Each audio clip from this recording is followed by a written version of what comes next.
Everyone welcome back to our new mini blog. তো তোমরা সকলে কেমন আছো? আশা করছি সকলে খুব ভালো আছো। তো আমি অনেক ভালো আছি। তো সকাল সকাল রেডি হয়ে বেরিয়ে পড়েছি মা আর আমি। তো কোথায় যাচ্ছি বলো তো? তো যাই হোক বলেই দিই, আমি আর মা যাচ্ছিলাম একটু দিদির বাড়িতে। তো দেখো বাইরের দৃশ্যটা কত সুন্দর লাগছে, আমার তো বেশ ভালো লাগছিল। আর শীতকালে তো রোদে তো ভালোই লাগে। তো যাই হোক অটোতে উঠে পড়েছি। অটোতে উঠে দেখো মা কীভাবে তাকিয়েছিল।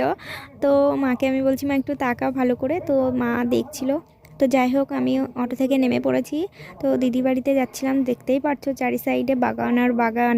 তো চলো দেখতেই পারবে দিদিদের বাড়িটা। তো পুচকু না খুব কাজ ছিল, ওর জন্য আরও তাড়াতাড়ি করে যাচ্ছিলাম। তো এই যে দিদিদের বাড়িতে চলে গেছি। তো এখন আমি একটু দেখছিলাম নিজেকে কেমন লাগছিল। তো যাই হোক দেখো পুচকু ঘুমোচ্ছিল, যেই শুনেছে যে মাসি আর দিদা আসছে ঘুম থেকে উঠে পড়েছে। আর এদিকে দেখো ওর খাবারও নিজেই বের করে নিচ্ছে। তো দেখো ও তো ওইটা বের করে নিল।